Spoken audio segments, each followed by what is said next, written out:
Although France is less than twice the size of Colorado, it is one of the largest countries in Western Europe. It is bordered by Spain, Switzerland, Italy, Germany, and Belgium. The Atlantic Ocean, the Mediterranean Sea, and the English Channel are also on the French border. For more than 300 years, the power of the French king was absolute. This meant that he had the power to do anything. By the summer of 1789, the French people were ready for change. The people demanded equal rights and more power to govern themselves.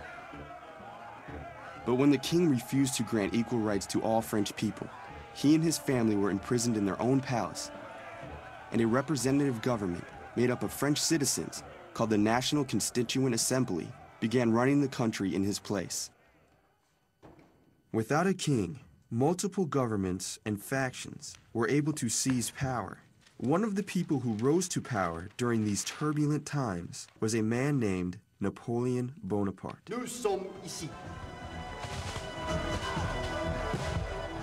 Napoleon fought many battles for the new French government and was able to add more than 23,813 square kilometers to French territory in only 1 year.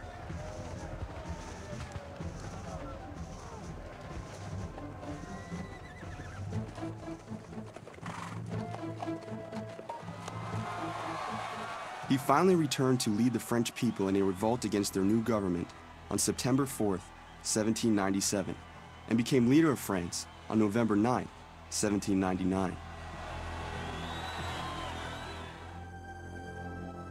As leader, Napoleon kept Paris the center of France's government. He also created the Bank of France and the Napoleonic Code, the first modern set of laws in France made without a king. Napoleon wanted to rule all of Europe and beyond. His first step was to make himself Emperor of France on December 2nd, 1804. Next, he would lead an army of 600,000 soldiers into Eastern Europe and destroy anyone who stood in his way.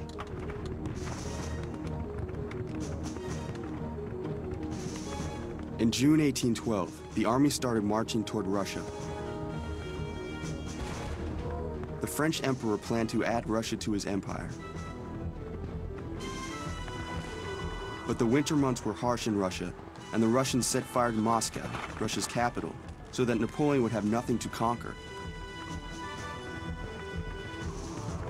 With no protection from the cold, and nothing for the soldiers to eat, Napoleon's troops were forced to retreat back to France. The distance from Moscow to France was so great that only 10,000 out of Napoleon's 600,000 soldiers survived. The survivors had become so weak that they could not defend France from his powerful enemies. Great Britain, Prussia, Sweden, and Austria were able to invade Paris on March 31st, 1814. The leaders of these countries forced Napoleon to give up the French throne. They sent him to the tiny island of Elba in the Mediterranean Sea forever.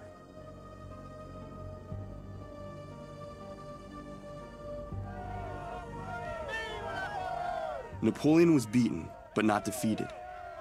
He and his followers escaped from Elba and returned to France on March 20th, 1815. In a matter of months, he rebuilt the French army and became an emperor for the second time. But the leaders of Great Britain, Russia, Prussia, and Austria did not want to give Napoleon another chance to conquer Europe.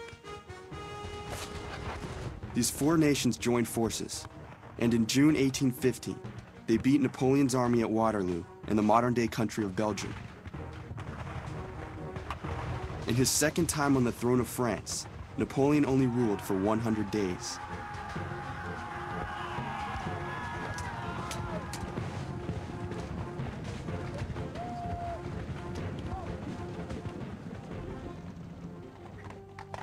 On June 22, 1815, the Allies forced Napoleon to give up the French throne for good and sent him to the island of St. Helena in the South Atlantic Ocean for the rest of his life.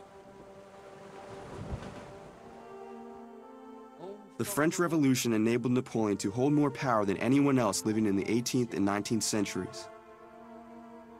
He reformed French law and built an empire. But instead of spreading the revolution's message of liberty and equality, he tried to control the destinies of other countries and rule their people. For that, his life ended in exile.